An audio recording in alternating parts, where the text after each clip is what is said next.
So a couple practices in a row with no Leon leads people to wonder if something's something's off with him. What's his state? Yeah, we're nursing some bumps and bruises right now. He's going to play in Seattle? Sorry? Will he play in Seattle? We'll see. So maybe no. We're nursing some bumps and bruises right now. Okay. Has he been bothered with something for like a while now? Is this something that caught him? I think just the rigors of an NHL season lends itself to bumps and bruises. Okay. Hey, Jay, I'll switch focus. Derek Ryan turns 36 today. Yeah. He, along with Pierre-Edouard Bellemare, are the only two current players that got in the league at 29 or older that have played north of 450 games. So when you think about a guy's career trajectory, it's pretty amazing when we sit there and put emphasis on 20 and 21 and 22-year-old kids when you got a couple guys coming to the league at 29 and having those sort of careers. Yeah, well, I didn't know that about Bellemare, but for DR, I think it's a testament to his fortitude, stick-to-itiveness. Actually, the coaching staff was discussing him this morning, not because it's his birthday, but just because of his impact on our team and on our group. You look at his path. He had a good junior career. He came to the University of Alberta. For an American to do that and play in the CIS, I think speaks to his love of the game and his pursuit of a great education at the same time after his junior career.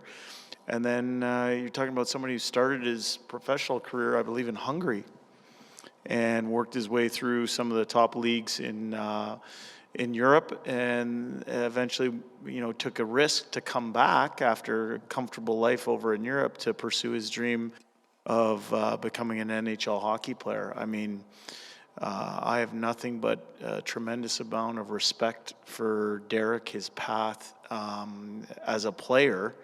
You talk about players making impacts on the team, given their slice of the pie, so to speak. So his production relative to his slice of the pie has been phenomenal. He's somebody I trust when he's on the ice. He doesn't try and do too much.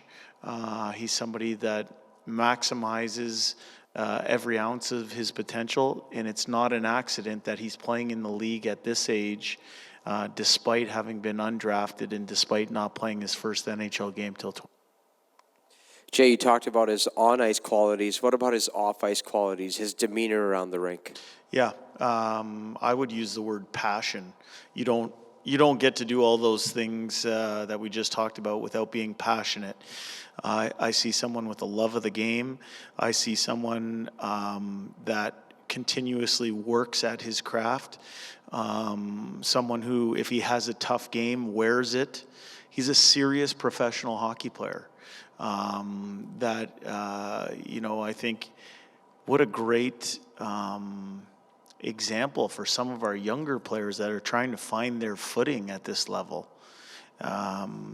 He's somebody who, as I used the word persistent before, but he's a testament to persistence. He's a testament to stick-to-itiveness. And, we're thankful he's on our team.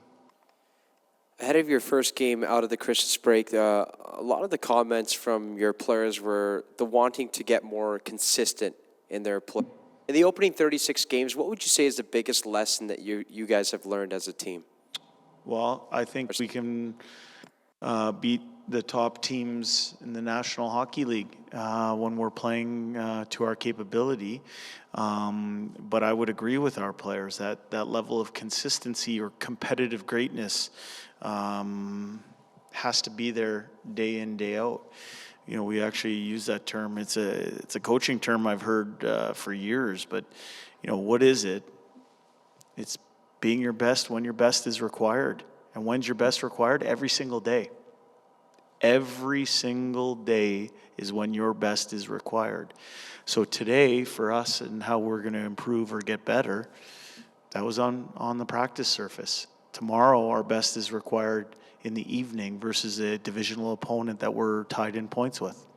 So that's what we're searching for. So I'm glad our players see that, feel it, because it's exactly what the coaching staff's feeling too.